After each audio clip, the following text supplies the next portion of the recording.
Hello and welcome to the Irish Aesthete. Previously, I was talking about the new Tulira castle, completed in the early 1880s to the designs of architect George Coppinger Ashland. The house was built ostensibly for Edward Martyn, who, following his father's death, had inherited the estate when still a small child. Edward's wealthy and socially ambitious mother was the real driver behind the building project. She hoped her son would meet a well-connected girl and bring her home to his smart new residence.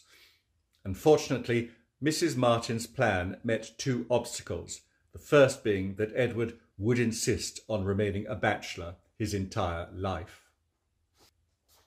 And secondly, he never seems to have liked living in the old block, his ascetic tastes leading him to prefer instead the older and altogether simpler part of the building. This was a four-storey 15th century tower house originally constructed by the de Burgos but acquired by Edward Martyn's ancestors towards the end of the 16th century. Much of the original structure still survives, not least a limestone staircase that spirals up successive floors. Climbing to the first level, one reaches Edward Martyn's private library, which retains the oak floor and oak-panelled walls he installed here. The windows are filled with stained glass designed by English artist Edward Frampton in 1882 and featuring literary figures such as Chaucer, Shakespeare and Dante. Presumably they were intended to inspire Martyn in his own literary efforts, but if so, they failed to do their job with much success. A door at the far end of the library provides access to a simple room where Martyn slept, according to George Moore, with a bed as narrow as a monk's and the walls whitewashed like a cell and nothing upon them but a crucifix.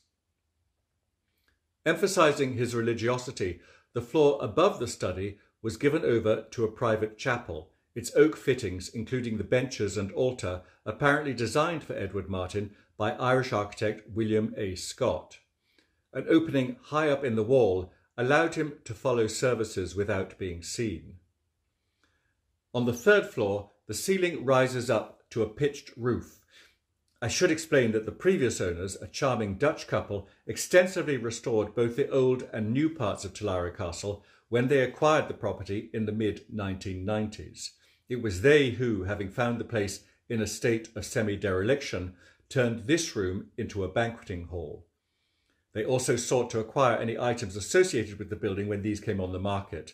However, in 2015, the property changed hands again. Edward Martyn was a strange, melancholic creature, as the diaries of Lady Gregory and other contemporary writings attest. Despite all that he did and all that he achieved, he seems never to have realised contentment, and he died alone and unhappy in 1924. As the date of that centenary approaches, more ought to be done to celebrate Martyn's legacy, because whatever he might have thought, he did achieve an extraordinary amount and was one of early 20th century Ireland's greatest benefactors.